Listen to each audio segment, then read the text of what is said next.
Now when he had finished speaking to Saul, the soul of Jonathan was knit to the soul of David, and Jonathan loved him as his own. Saul took him that day, and would not let him go home to his father's house any more.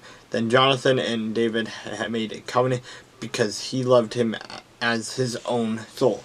And Jonathan took off the robe that was on him, and gave it to David, and his armor, even to his sword, and his bow, and his belt. So David went out wherever Saul sent him, and behaved wisely. And Saul set him over the men of war, and he was accepted in the sight of all the people, and also in the sight of Saul's servant.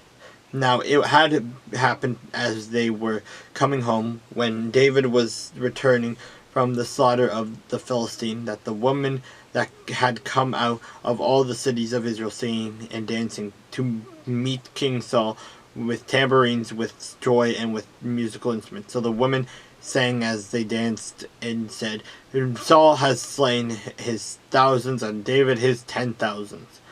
Then Saul was very angry, and the saying displeased him, and he said, they have ascribed to David 10,000s, and to me they have ascribed only thousands.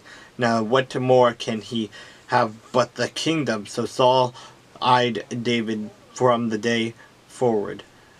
And it happened on the next day that the distressing spirit from the God came upon Saul, and he prophesied inside the house. So David played music with his hand as at other times, but there was a spear in Saul's hand, and Saul cast the spear, and he said, I will pin David to the wall. But David escaped his presence twice. Now Saul was afraid of David, because the Lord was with him, but had departed from Saul. Therefore Saul removed him from his presence, and made him his captain over 1,000, and he went out and came in before the people. And David behaved wisely in all his ways, and the Lord was with him.